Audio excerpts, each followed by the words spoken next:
गोविंद राधे राधे राधे गोविंद गोविंद राधे राधे गोविंद गोविंद राधे राधे गोविंद गोविंद राधे गोविंद राधे गोपाल राधे गोविंद राधे गोपाल राधे राधे राधे गोविंद गोविंद राधे राधे राधे गोविंद गोविंद राधे राधे राधे गोविंद गोविंद राधे गोविंद राधे गोपाल राधे गोविंद राधे गोपाल राधे गोविंद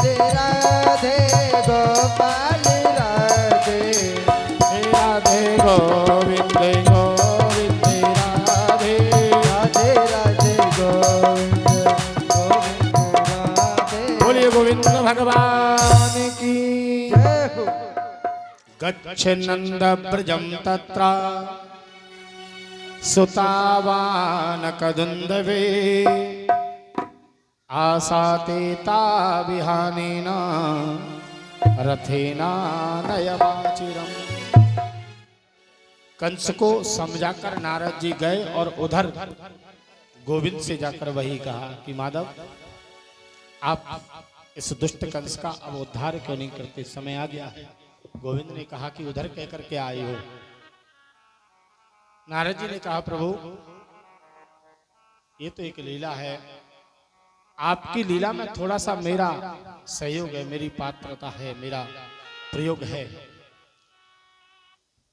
भगवान को प्रणाम करके नारद जी तो चले गए और उधर कंस ने अक्रूर जी को बुलाया कि आप रथ लेकर वृंदावन जाएं और नंद जी को, नंद जी के जो पुत्र हैं कृष्ण बलराम, उनको धनुष यज्ञ में निमंत्रण देना जाकर और बुलाकर साथ लेकर आना। अक्रूर जी कृष्ण के भक्त हैं, लेकिन भक्त तो हैं सज्जनों, विश्वास पक्का नहीं है कि ये परमात्मा के अवतार है, नारायण के अवतार हैं। लेने गए वृंदावन पहुंचे, नंद जी गौशाला पर थे।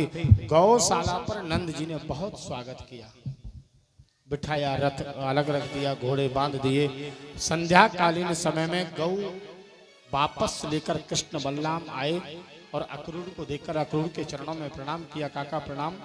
दोनों बच्चों को श्याम वर्ण और गौर वर्ण की कांति कृष्ण बलराम का दर्शन करके अक्रूर के नेत्र सजल हुए, लेकिन एक चिंता व्यक्त हो गई मन में। कृष्ण बलराम को देखा, गोविंद को देखा,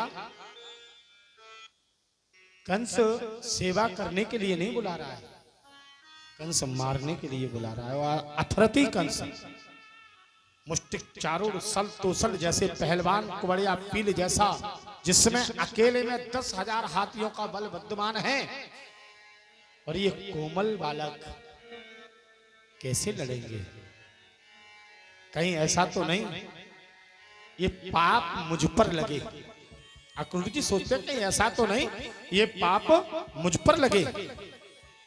मैं इन बच्चों को लेकर जा रहा हूं और कंस इनको मारेगा, ये बाल हत्या का पाप मुझ पर भी लगेगा, क्योंकि मैं लेके जा रहा हूं। इतना विश्वास नहीं है अक्रूर को। भक्त तो कृष्ण के थे लेकिन विश्वास कम था।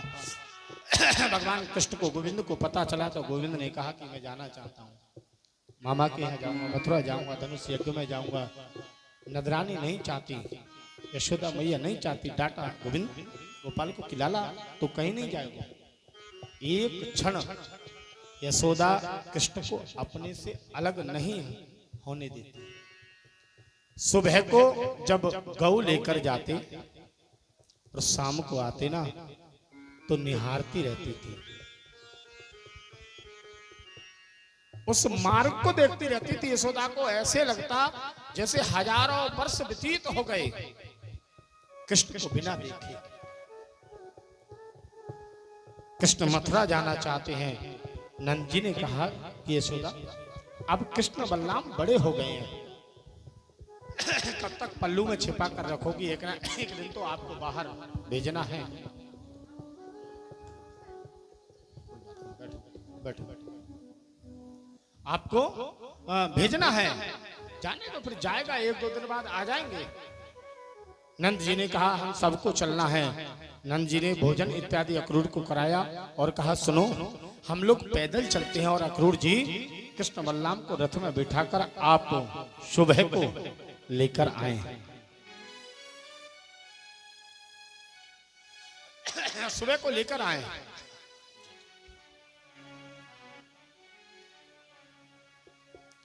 नंद जी रात्रि में निकले और मैया यशोदा भोजन कराने के बाद में कृष्ण बलराम को सुलाकर एक टक बैठ गई है। सज्जनों,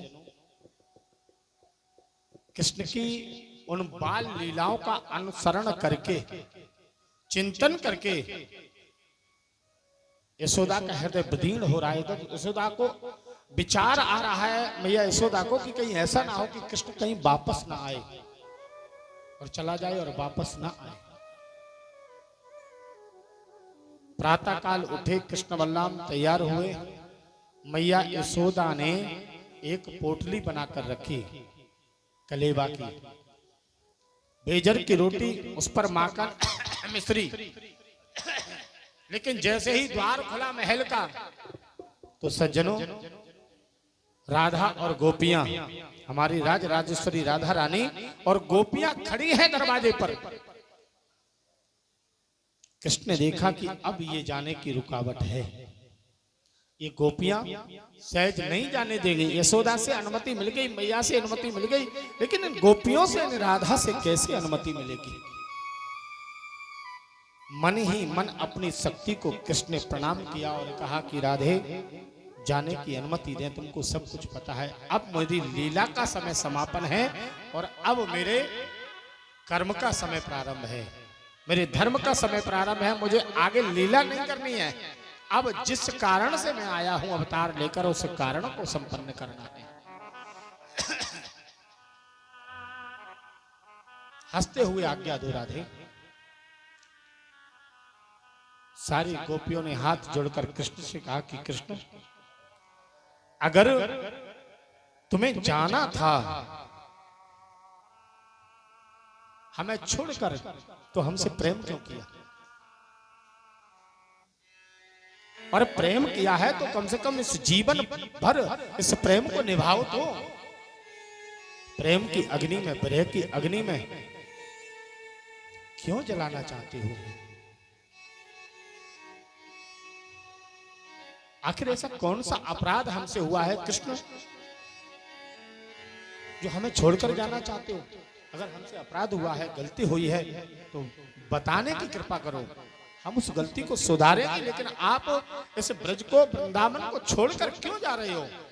गोविंद ने कहा कि राधे, मैं आज जा रहा हूं और परसों वापस आ जाऊंगा। जबकि कृष्ण जानते हैं कि मैं वापस नहीं आऊंगा, कि नहीं जानते हैं, कहते कल, आज जा रहा हूं, परसों वापस आ जाऊंगा। और परसों बरसों में व्यतीत हो जाती है सज्जनों, लेकिन परसों कभी नहीं आती। परसों बरसों में व्यतीत होती है, वापस नहीं आती। गोपियों ने कहा हम ऐसे नहीं जाने देंगे, आपको जाना है ना। तो लेट गई गोपियां। अपने रथ को हमारे ऊपर से निकाल कर ले जाओ, हमें दबाते हुए चले जाओ, हम विरह की अग्नि में जलती रहेंगी। गोपियां लेट गईं और हाथ ऊपर करके कहती हैं कि अहो विधाता तबना कुचित दया, संयोज मैत्रा प्रणय न देना, ताश्चाकृतार्थान्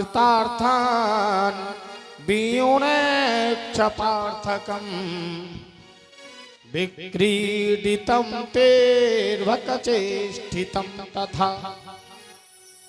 हे विधाता, जरा सी दया तुम्हारे अंदर नहीं है? इस संसार को आपने बनाया, संसार में आपने 84 लाख योनियों को बनाया, 84 लाख योनियों में तुमने मानव को बनाया और मानव के अंदर प्रेम दिया। संयोज्य मैत्रा प्रणयेन देहिना, और वो किसी ना किसी के प्रति प्रेम की जागृति होती है। हमारा प्रेम कृष्ण से हुआ, कन्हैया से हुआ। एक बात बताओ, आपने संसार बना दिया, ठीक है, मानव बना दिया, ठीक है, आपने प्रेम दे दिया उनके अंदर, ठीक है, लेकिन इस ब्रज मंडल में, इस वृंदावन में हमको उत्पन्न किया, हमारे साथ साथ कृष्ण को क्यों यहां पर भेजा? और कृष्ण को भेजा तो कृष्ण के साथ हमारा प्रेम क्यों हुआ? और प्रेम हुआ, प्रेम कराया आपने, तो अब इस ब्रह की अग्नि में जलने को आप क्यों छोड़ना चाहते हो? आखिर बिल्कुल दया नहीं है आपको? विक्रीडितम तेर भगचेष्टितम तथा, आपका हृदय इतना निष्ठुर है, पत्थर के समान है। विधाता को कोसने लगे।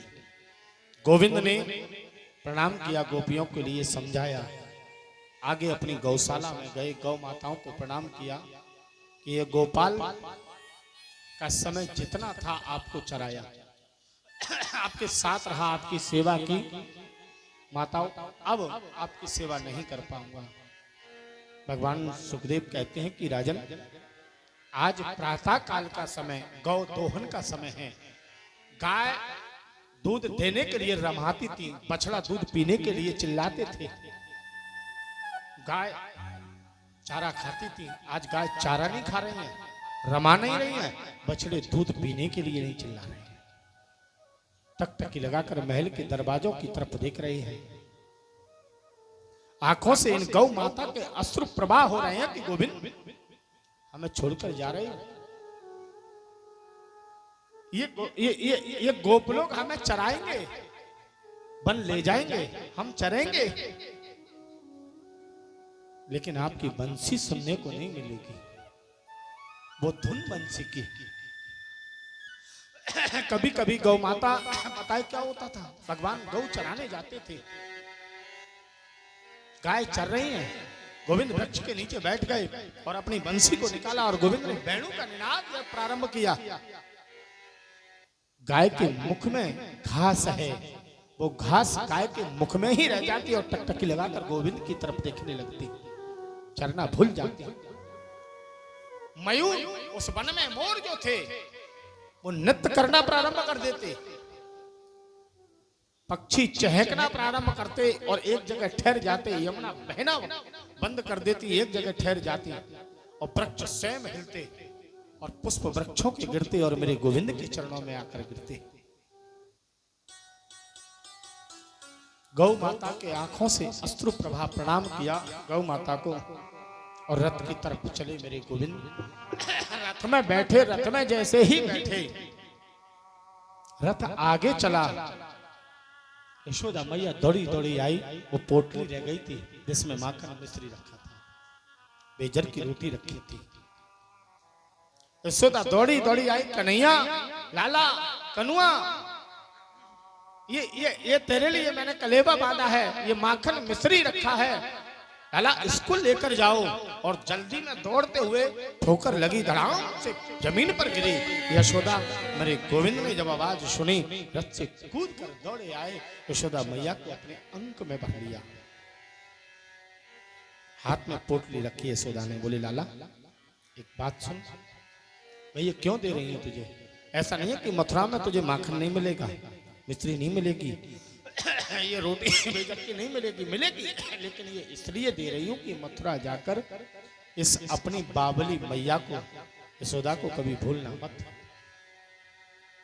इसी माखन के कारण, दही के कारण, जरा सी मटकी के कारण, लाला मैंने पूरी गोकुल में छड़ी लेकर तुझको दौड़ाया, तेरा कान पकड़कर तुझे पीटा और इतना निष्ठुर बन गई गोविंद कि मैंने तुझे रस्सी में बांधकर उखल से बांधा। उस यशोदा को कभी याद मत करना जिसने तेरा कान पकड़ा, तुझे रस्सी से बांधा। अपनी मैया यशोदा को याद करना जिसने माखन खिलाया। प्रतिदिन ताजा माखन निकाल कर खिलाया, उस यशोदा को याद करना। भूल मत जाना इस मैया को। मेरे गोविंद ने अपना मस्तक मैया के चरण में रख दिया कि मां मैया, ये कन्हैया यशोदा को कभी भूल नहीं सकता। जाने की आज्ञा दो मां। आशीर्वाद दिया और कन्हैया प्रणाम करके रथ पर बैठे। रथ आगे चला। भगवान सुखदेव कहते हैं रथ की ध्वजा जहां तक दिखाई दी वहां तक ये गोपियां यशोदा टकटकी लगाकर देखते रहे। रास्ते में रथ जा रहा था और बीच में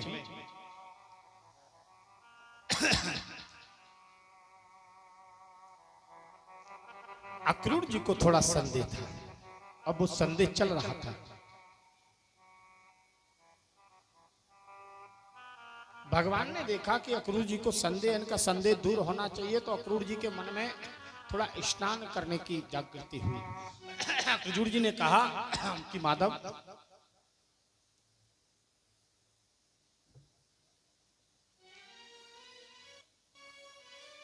आप रथ पर बैठो और हम स्नान करके आता हूं। मैं यमुना जी में डुबकी लगाई और जैसे ही डुबकी लगाई सज्जनों, जो कृष्ण रथ पर बैठे हैं वही चतुर्भुज रूप में यमुना के अंदर इन्हें दर्शन हुआ। मति भ्रमित हो गई एकदम अक्रूर की, जिसको तो अभी मैं इनको रथ पर बैठा छोड़ा है और यहाँ पर चतुर्भुज रूप में दर्शन कर रहे हैं। एकदम बाहर आए, रथ की तरफ देखा, मेरे गोविंद मुस्कुरा रहे हैं। फिर डुबकी लगाई तो वही चतुर्भुज रूप धारण का दर्शन किया। ऊपर तो गोविंद मुस्कुरा रहे हैं। 3-4 बार ऐसा हुआ और गोविंद ने ऊपर जब आए तो कहा कि काका क्या हुआ, सब ठीक है ना। समझ गए कि देखने में तो गोविंद कोमल है लेकिन नारायण के अवतार है। निश्चित होकर मथुरा में प्रवेश किया। नंद बाबा सखाओं के साथ कंस के बगीचे में ठहरे हुए थे। वहीं पर कृष्ण को बलराम को छोड़ दिया। कंस को जाकर सूचना दे दी कि महाराज कृष्ण बलराम आ गए, आपके बगीचे में है। कंस ने आदेश दे दिया पूरी मथुरा में कोई कृष्ण बलराम का स्वागत नहीं करेगा, कोई कृष्ण बलराम से बात नहीं करेगा।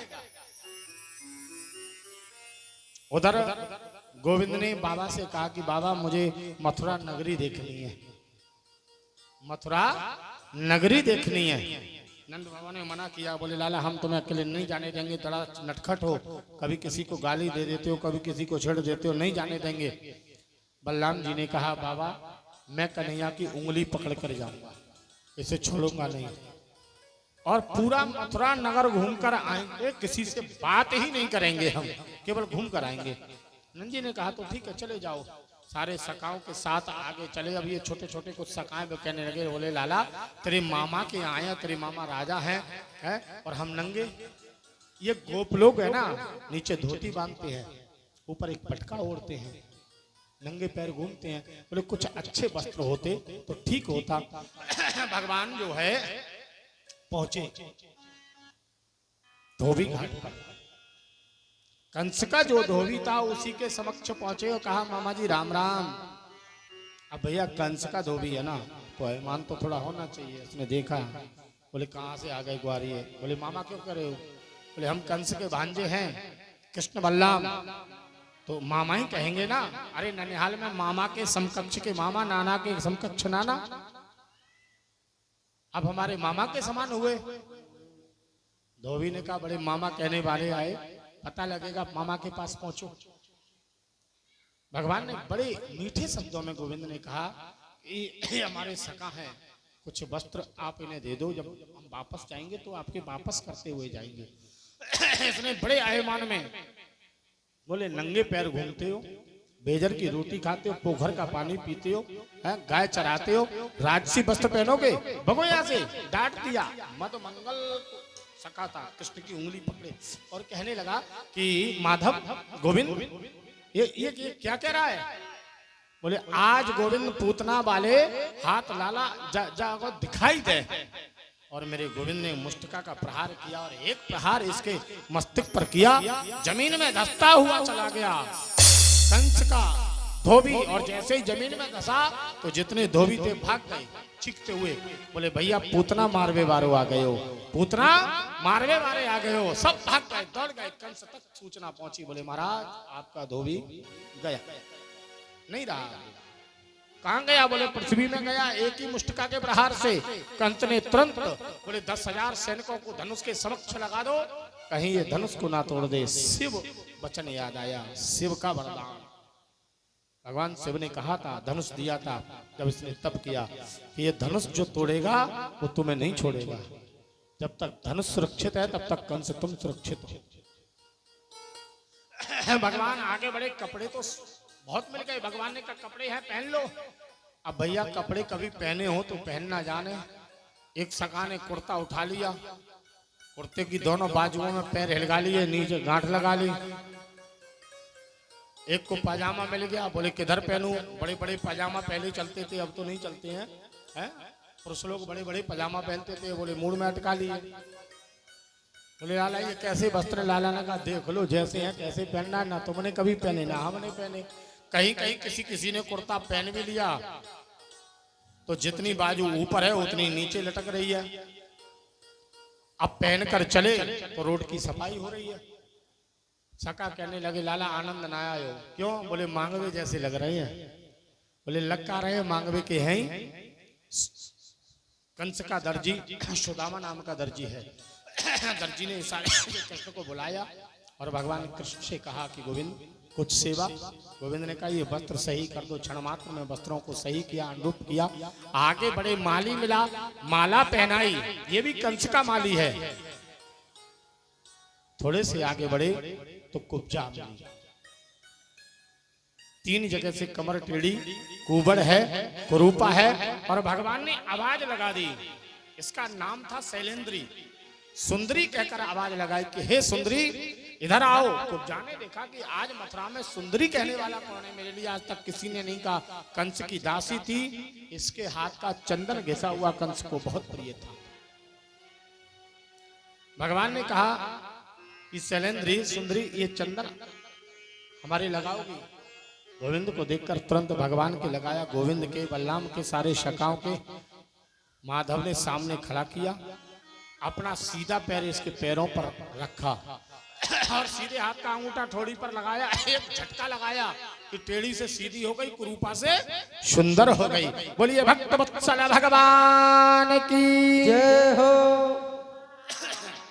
कंस ने कहा कि आज शैलेंद्री नहीं आई, कुब्जा नहीं आई। गुप्तचरों ने बताया, बोले महाराज कभी आएगी भी नहीं। क्यों? बोले अब आपकी दासी नहीं, वो कृष्ण की भक्त हो गई। कैसे? बोले कन्हैया ने उसको सीधा कर दिया और सुंदर बना दिया।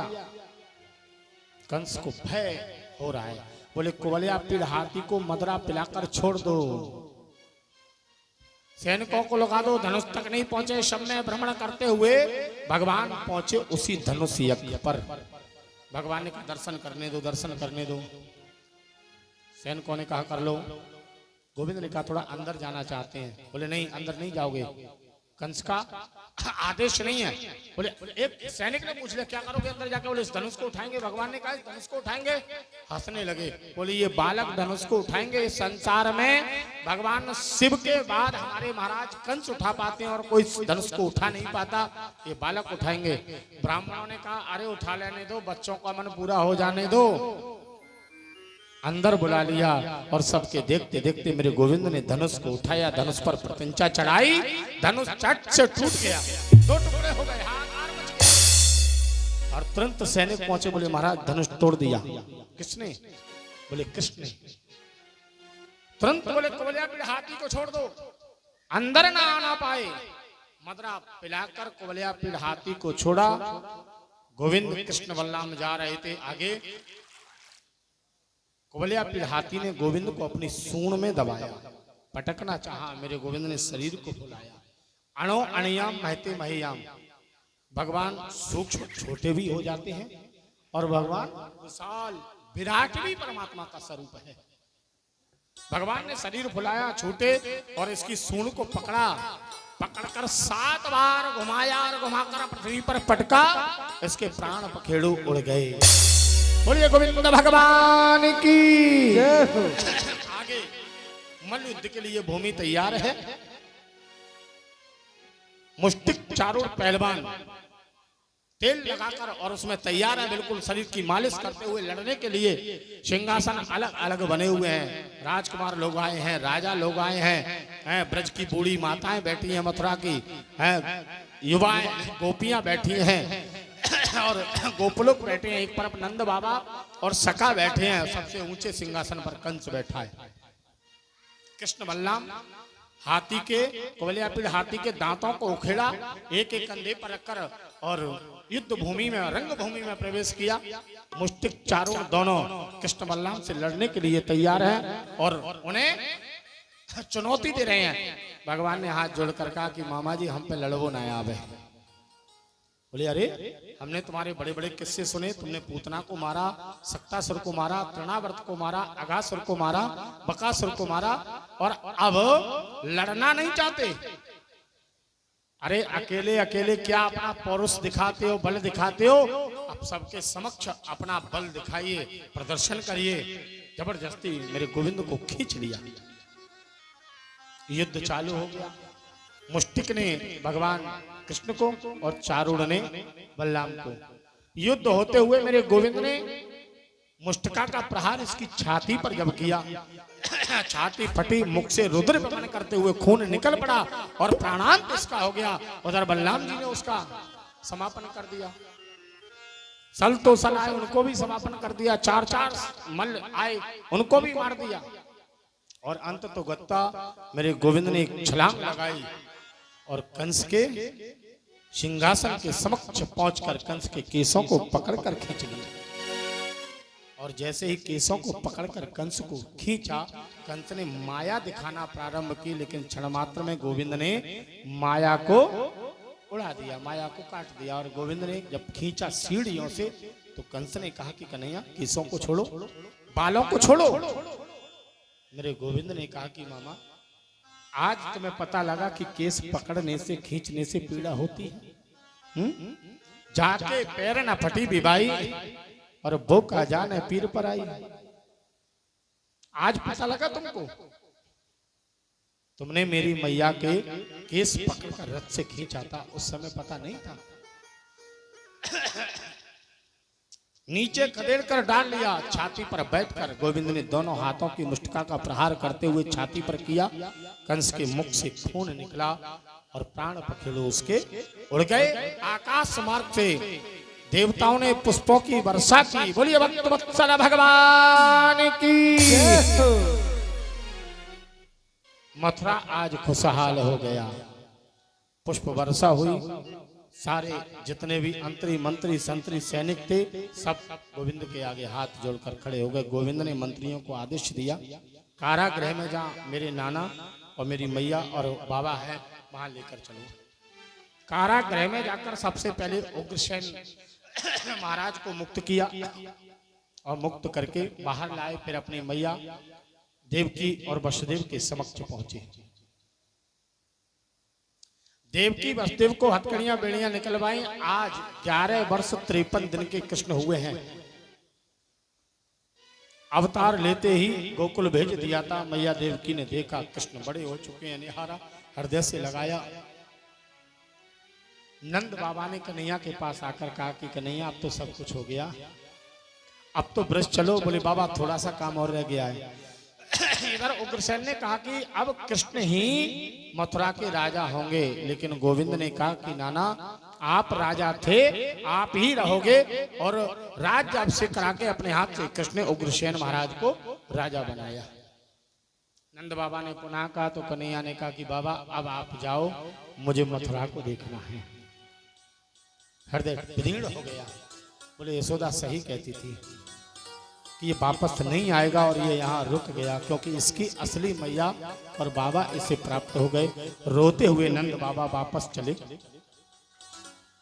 और वापस गए। सज्जनों यशोदा द्वार पर खड़ी नंद को सखाओं को देखकर दौड़ पड़ी। सखाओं के मध्यस्थ नंद बाबा पूरे सखाओं में ढूंढा, कहाँ है लाला कन्हैया, कहाँ है, कहाँ छोड़ाए? नंद बाबा कुछ बोल नहीं रहे हैं, शांत खड़े हैं। वस्त्र पकड़कर लटक गई। यशोदा मैया वस्त्रों को फाड़ते हुए कहां छोड़कर आए, झकझोर दिया, कहां मेरे लाला को छोड़ आए। हाथ पकड़े और यशोदा को उठाया और नंद जी ने कहा, सुनो यशोदा, वो जिसका था उसके पास रह गया, हमारे पास तो केवल खेलने के लिए आया था, हमें थोड़ा सा प्रेम देने के लिए आया था, और अब हमें जीवन पर्यंत प्रेम की बात जो ब्रह की अग्नि होती है ना, उसमें जलना है, हमारा नहीं था। वो देवकी वसुदेव का था, वहीं रह गया, भूल जाओ कृष्ण को। यशोदा ने कहा, कैसे भूल जाऊं, भूल कर भी मैं नहीं भूल सकती। यशोदा वहीं पर स्तब्ध रह गई और रो रही है। उधर वसुदेव और देवकी और उग्रसेन के द्वारा कृष्ण बलराम का छोर कर्म कराया, सांदीपन गुरु को बुलाकर उनको यज्ञोपवीत संस्कार कराया, और आज शिक्षा के लिए भगवान सांदीपन के आश्रम पर पहुंचे। मार्ग में इनको सुदामा नाम के ब्राह्मण मिले, उनसे मित्रता हुई। अल्पकाल सब विद्या आई, मेरे गोविंद ने थोड़े ही समय में सारी विद्याओं को पूर्ण किया। भैया जो स्वयं वेद स्वरूप है, शास्त्र स्वरूप है, अस्त्र शस्त्र स्वरूप है, वो क्या शिक्षा ली? भगवान ने मानव अवतार लिया है तो मानव नीति पूर्ण करने के लिए शिक्षा प्राप्त की। जब शिक्षा पूर्ण हुई तो गुरुदेव के चरणों में गए कि गुरुदेव गुरु दक्षिणा। देखिए, शिक्षा के बाद गुरु दक्षिणा आप मांगिए जो चाहे। सांदीपन गुरु ने कहा, मैंने बेटा आज तक किसी से नहीं मांगी, जिसने जो दे दिया वो दे दिया, और अगर आप देना चाहते हो तो अपनी माँ से पूछो, गुरु माँ से। गुरु माँ के पास गए तो गुरु माँ ने कृष्ण के सिर पर हाथ फेरा और कहा, कृष्ण आज अगर मेरा पुत्र होता तो तुम्हारे बराबर होता। कृष्ण बैठ गए और कहा, माँ कहाँ गया आपका पुत्र? तब गुरु माता ने बताया, स्नान करने गया और समुद्र में डूब गया, मर गया, आज तक वापस नहीं आया। गोविंद खड़े हुए, बलराम जी से कहा, दाऊ भैया चलो। संदीपन गुरु ने कहा, कृष्ण कहाँ जा रहे हो? बोले आपके पुत्र को लेने। ये गुरुत्व भाव है, शिष्य का गुरु के प्रति भाव है, ये बताना चाहते हैं मेरे गोविंद। असंभव को संभव करने के लिए समुद्र के किनारे पहुंचे। भयभीत समुद्र को करके पूछा, समुद्र ने कहा, मेरे पास सांदीपन का पुत्र नहीं है, हो सकता है एक पांचजन नाम का राक्षस रहता है, उसके पास हो, उसने रख लिया हो। भगवान ने समुद्र में प्रवेश किया। पांचजन राक्षस जो था वो शंख में रहता था। भगवान ने ललकार लगाई, वो निकल कर आया, ये तो हुआ। भगवान ने मारा लेकिन गुरुपुत्र नहीं मिला। भगवान को पांचजन शंख प्राप्त हुआ। मेरे गोविंद ने अपने पास उस शंख को रखा। यमपुरी पहुंचे, वहां भी गुरुपुत्र नहीं मिला। वरुणपुरी पहुंचे, तब जाकर गुरुपुत्र मिला, और गुरुपुत्र को लाकर गुरु माँ के चरणों में बिठा दिया। गुरु माँ ने कृष्ण को हृदय से लगाया कि कृष्ण तुम्हारे जैसा शिष्य असंभव है मिलना।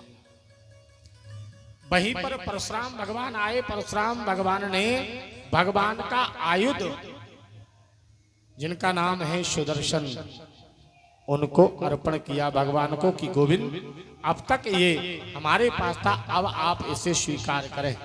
बोलिए गोविंद भगवान की जय। श्री कृष्ण गोविंद हरे मुरारी, हे नाथ नारायण वासुदेव। श्री कृष्ण गोविंद हरे मुरारी, हे नाथ नारायण वासुदेव। गोविंद हरे मुरारी, हे नाथ नारायण वासुदेव। श्री कृष्ण गोविंद हरे मुरारी, हे नाथ नारायण वासुदेव।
भगवान की।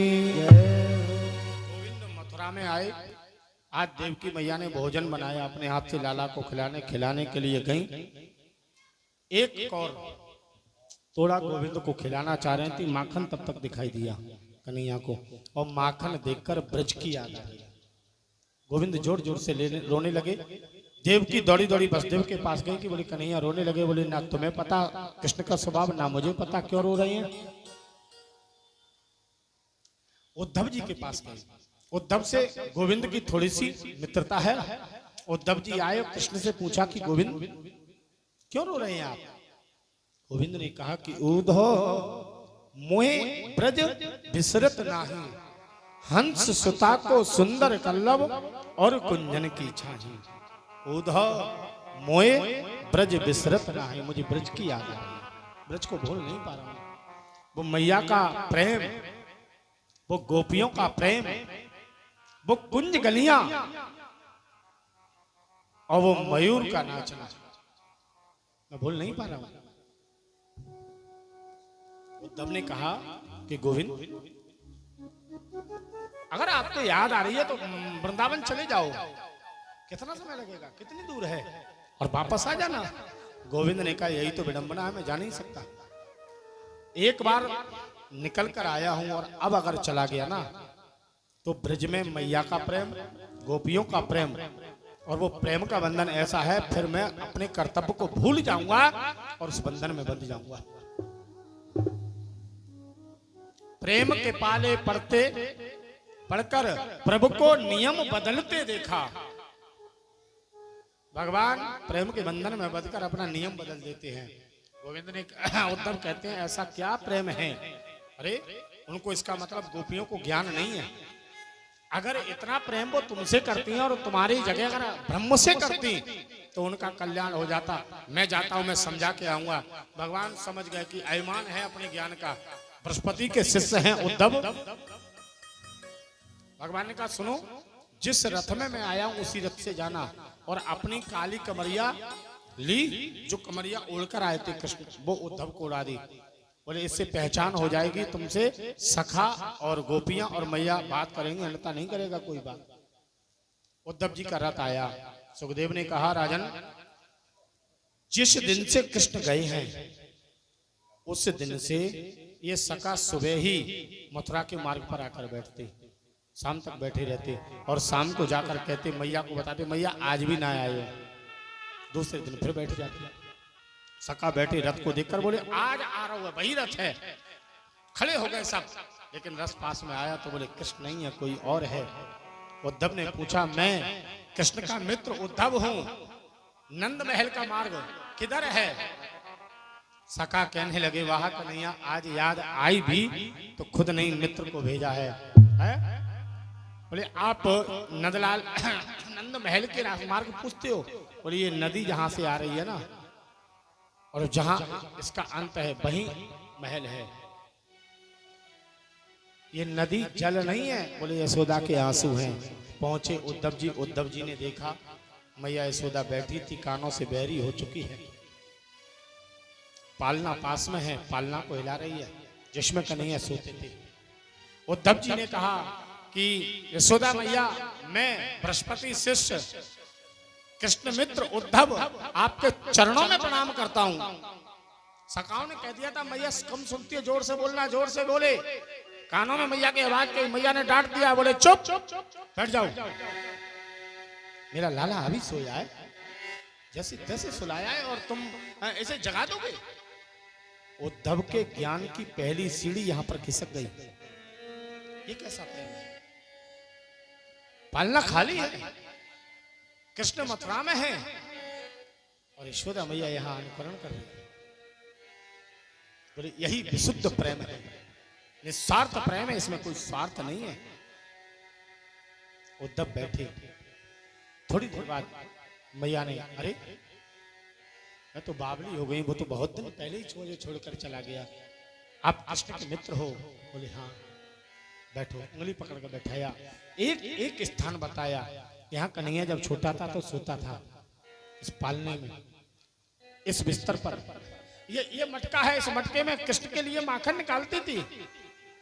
एक एक स्तन बताया। और एक दिन कहती है मैया, एक दिन मैंने कन्हैया जब पैदल पामन चलने लगो तो मैंने रोटी पर माखन रख के रख दिया उसके हाथ पर, और मैं गृह कार्य में लगी। उसी समय एक काग आया और काग आकर कृष्ण के हाथ से, कन्हैया के हाथ से वो रोटी ले गया कि धूरी धरे अंग सोहत श्याम जू, कैसी बनी सिर सोचू नर चोटी, खेलत खात फिरे अंगना, पग पैंजन बाजत पीरी कछोटी, और बाछब को रसिखान बिलोकते, भारत काम कला निधि कोटि, और काग के भाग कहा कहिए, हरिहाथ चले गयो माखन रोटी। हर हाथ से माखन रोटी ले गया। ये काग कोई और नहीं, साक्षात काकभूषण जी थे, कन्हैया का प्रसाद ले गए। मैया कहती है कि कन्हैया लाला लौट गया इस आंगन में, कहता है मैया ये रोटी छीन कर लाओ, मैं जाई रोटी को खाऊंगा। ऐसा उद्यमी था, ऐसा नटखट था। एक एक बात बताई, रात्रि भर बैठकर यशोदा और उद्धव की बात हुई। प्रातः काल होते मैया यशोदा से पूछा राधा कहाँ मिलेगी। मैया ने कहा इन गोपों ग्वाल वालों के साथ जाओ मधुबन में।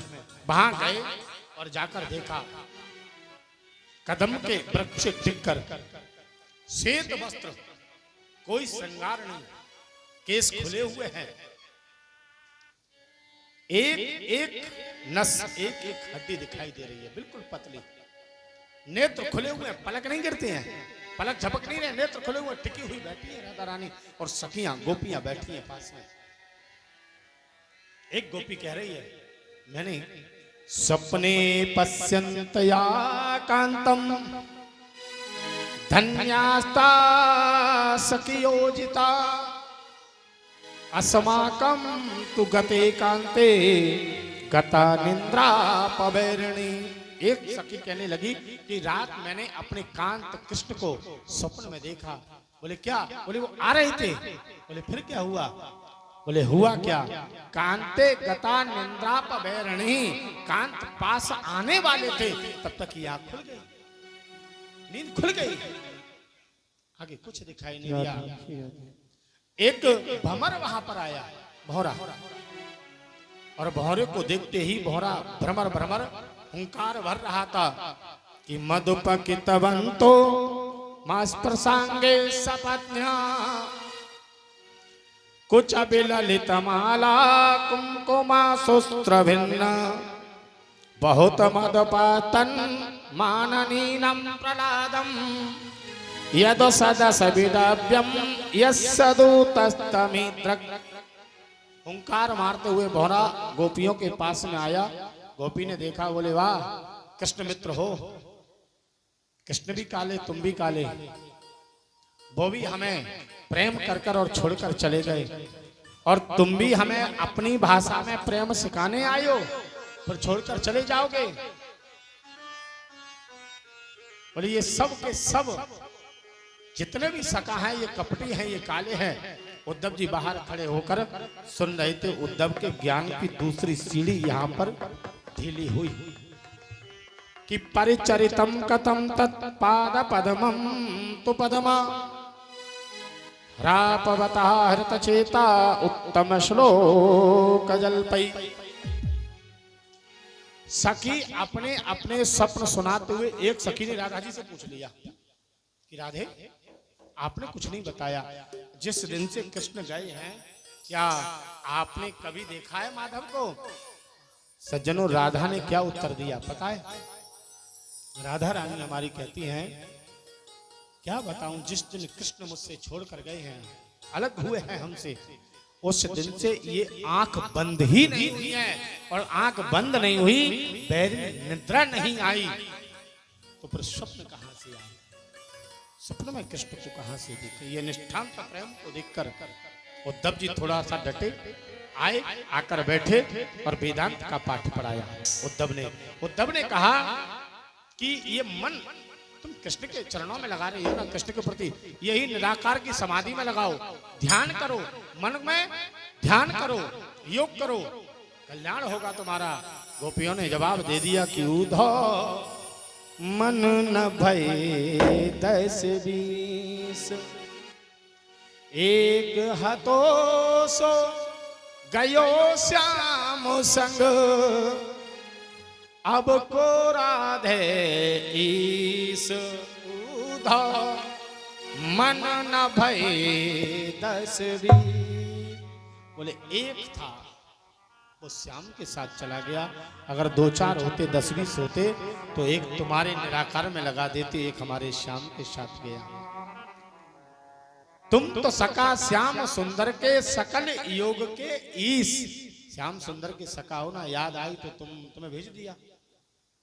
और आप ये योग का पाठ पढ़ा रहे हो, हम योग नहीं जानते, हम तो केवल अनन्य भक्त हैं कृष्ण के, अनन्यता जानते हैं, एकाग्रता जानते हैं, और हमने कृष्ण से प्रेम किया है। अब योग हमारे अंदर नहीं। गोपियां कहती हैं कि कृष्ण तन कृष्ण मन कृष्ण ही हमारो धन, आठों याम उदो हमें कृष्ण ही सुखाम है। कृष्ण तन कृष्ण मन कृष्ण ही हमारो धन, आठों याम कृष्ण ही सुखाम है। कृष्ण तन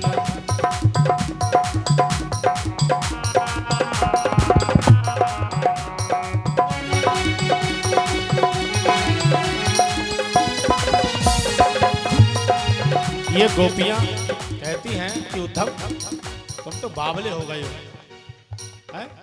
वैसे ही अपने योग की बात करते हैं, यहाँ योग कोई नहीं जानता, यहाँ तो केवल प्रेम जानते हैं। कृष्ण तन कृष्ण मन कृष्ण ही हमारो धन, ये तन मन और धन सब कुछ कृष्ण का है। उद्धव आठों याम उदो हमें कृष्ण ही तो काम है कि उद्धव तुम भाई बोरे पाती लेकर आए दौड़े, उद्धव तुम भाई बोरे पाती लेकर आए दौड़े। योगी कौन जाने यहाँ रोम रोम श्याम है, योगी कौन जाने यहाँ रोम रोम श्याम है। योगी कौन जाने यहाँ रोम रोम श्याम है, योगी कौन जाने यहाँ रोम रोम श्याम है। गोपियाँ कहती हैं यहाँ योग को कोई नहीं जानता, यहाँ तो रोम रोम में श्याम बसा हुआ है। सज्जनों, कृष्ण से कहकर ये उद्धव आए थे कि शाम तक वापस आ जाऊंगा। 7 महीने हो गए और इन गोपियों की चरणों की रज में लौट रहे हैं, और 7 महीने बाद अब वचन दिया गोपियों को कि मथुरा पहुंचकर अभी कृष्ण को तत्काल वापस लेकर आऊंगा। मैंने तुम्हारे प्रेम को समझ लिया है कि उदो सुदो है चलो ये सुन गोपिन के बोल, और ज्ञान बजाई डुंडवी प्रेम बजायो ढोल। उद्धव जी कृष्ण के पास पहुंचे मथुरा और कहा कि गोविंद बड़े निष्ठुर हो, चलो मैं गोपियों से कहकर आया हूं। गोविंद ने कहा क्या कि कृष्ण से आज ही मिलाऊंगा। गोविंद ने कहा कि उद्धव जी बैठो। गोविंद अपने सिंहासन पर बैठे कक्ष में।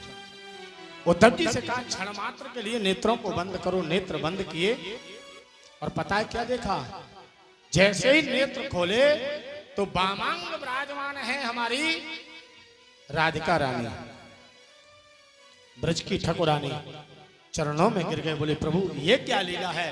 बोले उद्धव कृष्ण और राधा कोई अलग नहीं है। मिलने की बात करो तो सुबह से शाम तक दिन में 4 बार मैं राधा से वृंदावन जाकर मिल आऊंगा, लेकिन राधा मुझसे अलग नहीं, कृष्ण राधा से अलग नहीं। राधा ही कृष्ण है और कृष्ण ही राधा है। भगवान सुखदेव ने कहा राजन, उद्धव का ज्ञान में भक्ति की धारा प्रवाहित की भगवान ने, क्योंकि ज्ञान जब तक है और सूखा ज्ञान है, भक्ति नहीं है, तो वो ज्ञान अभिमान दिलाएगा, भटकाएगा और फिर कुमार्ग पर ले जाएगा। भक्ति का रस जब ज्ञान में हो जाता है ना, तब वो ज्ञान कारगर होता है। भाई उद्धव का कराया, कंस के ससुर का नाम जरासंध, जरासंध ने 17 बार मथुरा पर चढ़ाई की और भैया भगवान ने हराया। 18वीं बार ब्राह्मणों का सहारा लिया, अनुष्ठान कराए। ब्राह्मणों ने भगवान से प्रार्थना की कि माधव कृपा करना, अगर आपने इस बार हरा दिया तो हमारा खानदान ही मिट जाएगा। लेकिन मेरे गोविंद बोले विप्र धैन सुर संत हित लीन मनुज अवतार। भगवान से पूछा गया कि भगवान आप अवतार क्यों लेते हो, तो भगवान ने सबसे पहले नाम लिया है विप्र, है ब्राह्मण, धैन गाय, सुर देवता, संत हित, यानी ये 4 कारण हैं अवतार लेने के। संतों की रक्षा, ब्राह्मणों की रक्षा और देवताओं के कार्य के लिए और गौ माता की रक्षा के लिए भगवान इस धरा पर अवतार लेकर आते हैं। तो ब्राह्मण जिनको प्रिय हैं, उन्होंने जब आग्रह किया, भगवान ने कहा चिंता मत करो, तुम्हें तो धन मिलेगा जरासंध से। इस बार विजय जरासंध की होगी। भगवान ने अपने विश्वकर्मा को बुलाया और समुद्र के बीच टापू पर द्वारक सुंदर स्वर्णमयी द्वारका का निर्माण किया। जैसे स्वर्ग में है ना सभा, और वही सभा द्वारका में है। द्वारका का निर्माण हुआ। अपनी वैष्णवी शक्ति से मथुरा वासियों को, यदुवंशियों को द्वारका पहुंचाया। और प्रातः काल जब युद्ध का समय आया तो भगवान लड़े नहीं, कृष्ण बलराम रण छोड़कर भाग गए। बोलिए रण छोड़ भगवान की। कालीवन नाम का दैत्य भगवान के पीछे लगा, अपना दुपट्टा एक गुफा में प्रवेश करके मुचकुंद को उड़ाया। मुचकुंद सो रहे थे, कालीवन पीछे से आया, मुचकुंद के लात मारी, मुचकुंद जगे, दृष्टि पड़ी, कालीवन जलकर राख हो गया और भगवान पहुंच गए द्वारका में।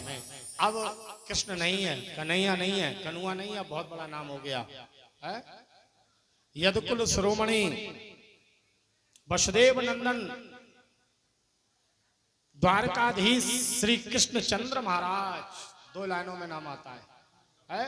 द्वारका के राजा कृष्ण, भगवान द्वारकाधीश के बड़े भाई बलराम जी का विवाह त्रेता युग के राजा हैं, उनकी पुत्री के साथ हुआ। रेवती, रेवत नाम के राजा विवाह त्रेता में करना चाहते थे। अपने पिता ब्रह्मा के पास में गए थे कि पिता से पूछूं पुत्री के योग्य वर कौन है। उस समय सभा चल रही थी, इंतजार कर रहे थे, दरवाजे पर बैठे। सभा समाप्त तो हुई तब ब्रह्मा जी से पूछा, बोले अपनी पुत्री के विवाह के लिए किसके साथ विवाह करूं, कौन वर है। ब्रह्मा जी हंसे, बोले रेवत, त्रेता गया द्वापर आ गया और तुम विवाह की बात करो। तुम्हारे समय के राजा कब के मर चुके हैं, जा चुके हैं। बोले फिर, बोले इस समय यदुवंश में नारायण ने अवतार लिया, उनके बड़े भाई कृष्ण हैं, कृष्ण के बड़े भाई बलराम, उनके साथ विवाह करो। बलराम जी का विवाह रेवती के साथ हुआ। रेवती बलराम जी से लंबी थी, तो बराबर करने के लिए बलराम जी ने अपना हल उठाया, उनके सिर पर रखा और अपने बराबर बलराम जी का विवाह हुआ। आगे एक राजा है भीष्मक, और जिनके पुत्र का नाम है रुक्मी, रुक्म, रुक्मांगद। इस प्रकार 4 पुत्र हैं। एक पुत्री है जिसका नाम है रुक्मिणी। भगवान कृष्ण को चाहती हैं, लेकिन रुक्मी चाहता है इसका मित्र है शिशुपाल, उसके साथ विवाह हो। अपनी पत्नी से कहा मैं स्वयंवर कर रहा हूं, रुक्मिणी को समझा देना कि ये जयमाला शिशुपाल के गले में डाले। अब जब भाभी से वार्तालाप हुई तो रुक्मिणी ने कहा कि मैंने तो कृष्ण को पति माना है, क्या करना चाहिए पति। भाभी ने सहयोग किया, बोले पत्र लिखो। लेकर कौन जाएगा, बोले ब्राह्मण। रुक्मिणी मैया ने पत्र लिखा, ब्राह्मण को दिया। ब्राह्मण द्वारका पहुंचे। द्वारका में भगवान ने भोजन कराया, उनका स्वागत किया, सम्मान किया। पत्र पढ़ा, खोला जैसे ही ब्राह्मण देवता ने कहा हमें प्रभु आज्ञा दें। बोले नहीं, बैठिए, आप पत्र को पढ़ लेने दो। मैया रुक्मिणी ने बहुत सुंदर पत्र लिखा है कि श्रद्धा गुणं भुवन सुंदर शृण्वतांते निर्विशकर्ण विवरे हरतो कितापम रूपम दृशां दृशिमता खिलार्तलाभम तस्यच्युता विशत चेत्रमपपत्रम में। रुक्मिणी मैया कहती हैं श्रुता भुवन, मैंने आपको देखा नहीं है, कानों से सुना है। किससे, बोले संतों के मुख से आपके गुणों को सुना है। और रूपम दृशाम दृशिमता मखिलात तिलावा, आपके रूप का बखान मैंने संतों के मुख से सुना और सुनकर आपके रूप, आपके गुणों को सुनकर आपको पति मान लिया। अब कहीं ऐसा ना हो कि सिंह की वस्तु को कोई सियार ले जाए कि काता मुकुंद महती कुशशील रूपा विद्या वयोत्र विनधाम विरात्म तुल्यम। रुक्मिणी मैया कहती हैं, आप जानते हो द्वारकाधीश, एक शीलवती कन्या जीवन में जिसे पति मान ले वो उसी की होकर रहती है, दूसरे का वर्ण नहीं करती। मैं मर जाऊंगी, जहर खा लूंगी, लेकिन दूसरे के साथ वर्ण नहीं करूंगी। अब आप कहोगे कि कौन है? बोले मैं राजा शीत भीष्म को नाम विदर्भाद पतिर्भव। भीष्मक नाम के राजा हैं, विदर्भ देश के राजा, कुंडनपुर के राजा, उनकी पुत्री रुक्मिणी हूं। और मार्ग भी बताया, बोले कल मेरा स्वयंवर है, स्वयंवर से पहले गिरजा पूजन अपने राज्य के देवी मंदिर पर जाऊंगी और वहां आप आना, वहां से मुझे आप लेकर चले जाएंगे। भगवान को मार्ग दे दिया। ब्राह्मण देवता ने कहा, आप तो प्रभु पत्र पढ़ लिया, चले? बोले नहीं, साथ चलते हैं। खुद घुड़शाला में गए, घोड़े खोले, रथ जोता, ब्राह्मण को बिठाया, चल दिए। सामने से बलराम जी आए। सजनों, बलराम जी को देखकर गोविंद के हाथ से लगाम घोड़ों की छूट गई। बलराम जी पूछ लिया, कन्हैया कहाँ? अकेले? सारथी नहीं, मंत्री नहीं, सैनिक नहीं, कहाँ जा रहे हो? थोड़ा अधिकार के तौर पर बड़े भाई है। तो भगवान ने कहा, भैया कहीं नहीं भाई, वहां जा रहे हैं, वहां जा रहे हैं। अरे कहाँ जा रहे हो बताओ तो, मुंह में आवाज नहीं है तुम्हारे? ब्राह्मण देवता उठकर खड़े हुए, बोले हम बताते हैं कहाँ जा रहे हैं। कुंडनपुर के राजा भीष्मक हैं, उनकी पुत्री रुक्मिणी का स्वयंवर है, ये स्वयंवर में जा रहे हैं। बलराम ने कहा, अरे मुझे तो ध्यान ही नहीं कि मेरा अनुज भी अब विवाह के योग्य हो गया है। जाना चाहिए, किसी राजकुमार से कम थोड़ी है, किसी राजा से कम तो थोड़ा ही है। जाओ। कृष्ण आगे चले, कृष्ण की रक्षा के लिए 23 अक्षौहिणी सेना लेकर बलराम जी पीछे से चले। भगवान सबके समक्ष पहुंचे। उधर रुक्मिणी मैया की बड़ी व्यवस्था की है सुरक्षा की। रुक्मिणी ने महल से, दरवाजे से मंदिर के दरवाजे तक दोनों तरफ सैनिक लगाए। बीच में सखियों के साथ रुक्मिणी मैया आई। महल से सीधे, बोले कोई देख ना सके, सीधे मंदिर में आकर पूजन किया माता कात्यायनी का कि नमस्ते तांब के विक्रम स्व संतान युतम शिवम भूयात् पत्र में भगवान कृष्णस्तदनामोदनम। रुक्मिणी मैया ने एक ही शब्द कहा कि हे मां अम्बे, ये सारा संसार की आप जननी हो। स्व संतान युताम शिवाम, सारी संतान जो है वो आपकी है। और मैं भूयात् पत्र में भगवान, मैं नारायण भगवान इस समय जो कृष्ण रूप में अवतार लेकर धरा पर आए हैं, द्वारकाधीश हैं, उनको अपना पति मान चुकी हूँ। कृष्ण तदन मोदनम, मैं उनका ही मोदन करूंगी, उनके ही चरण स्पर्श करूंगी, चरणों में बंधूंगी, अन्य किसी के नहीं। ऐसी कृपा करें। उसी समय बाम अंग फड़कने लगे। भैया रुक्मिणी मैया के बाएं अंग फड़कने लगे, यानी महिला के बाम अंग फड़कते हैं तो शुभ होता है। ज्योतिष शास्त्र कह रहा है ऐसा है। और पुरुष के दाहिने अंग फड़कते हैं तो शुभ होता है। लेकिन ज्यादा फड़के तो डॉक्टर को दिखा लेना चाहिए, कभी कभी रोग भी हो सकता है। आज के समय में पता नहीं है कौन सा रोग कब बन जाए। प्रेम से बोलिए जय श्री राधे।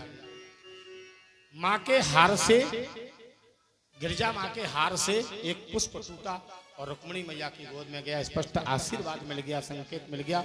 और रुक्मिणी मैया की प्रतिमा में, स्वरूप में कृष्ण दर्शन हो रहा है रुक्मिणी को, क्योंकि रुक्मिणी के हृदय में कृष्ण है और हृदय में जो विद्यमान है वही सामने दिखाई देगा। सबके बीच मेरे गोविंद आए, मंदिर में पहुंचे, मंदिर में जाकर रुक्मिणी को गोद में उठाया और भैया सीधा रथ पर बिठाया और रथ पर बिठाकर घोड़ों की लगाम ली और चल दिए। सैनिकों को कुछ पता नहीं चला। जब लेकर चले गए तब सैनिक बोला, बोले भैया हमारी राजकुमारी कहाँ है? दौड़कर एक सैनिक है, मंदिर में नहीं है। बोले कौन आया, कौन ले गया, कहाँ गई, कहाँ गई? एक सैनिक खड़ा था, बोले मुझे पता है कहाँ गई। बोले कहाँ गई? बोले नहीं बताता क्या करोगे? बोले नहीं बताएगा तो महाराज रुक्मिणी समझ ले तेरे प्राण नौछावर हो जाएंगे।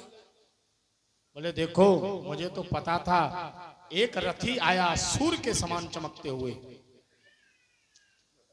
और चमकते हुए घोड़े तूफान की तरह आए और आकर रुक्मिणी को उन्होंने उठाया, रथ पर बिठाया।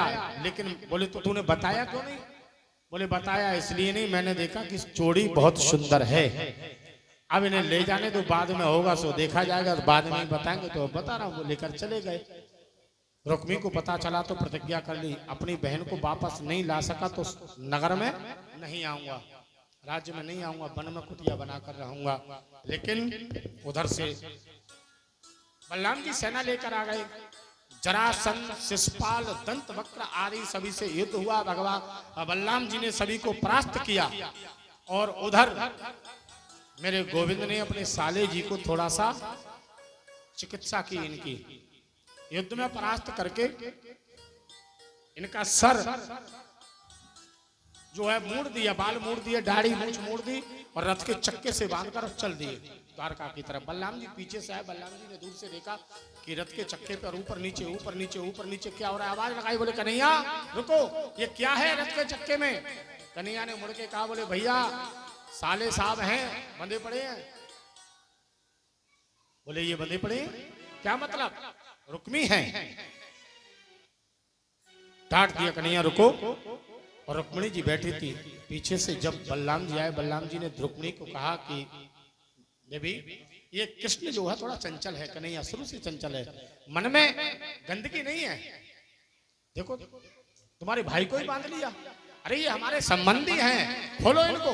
खोलकर छोड़ दिया। शर्म के मारे, लाज के मारे नगर में नहीं जाकर पर्णकुटी बनाकर महलों में या वन में रहा। और रुक्मिणी पहुंच गई द्वारका। पीछे पीछे राजा भीष्मक पहुंचे।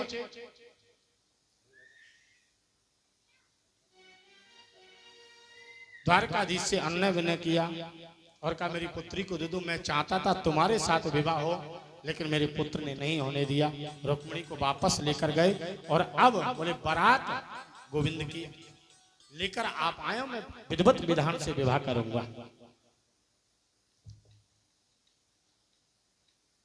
भगवान की बारात के लिए तैयार हुए सारे नगरवासी, द्वारकावासी सज धज कर और कुंदनपुर के लिए बारात पहुंची। कुंदनपुर में राजा भीष्मक ने सबका स्वागत किया, जलपान कराया। जलपान कराकर वैदिक ब्राह्मणों के द्वारा बिठाकर वेद मंत्रों के द्वारा यहाँ पर संस्कार प्रारंभ हुआ है। बोली वृंदावन बिहारी लाल की जय हो।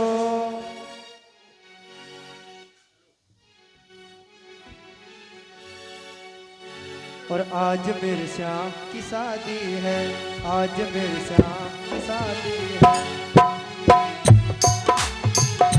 आज मेरे श्याम की शादी है।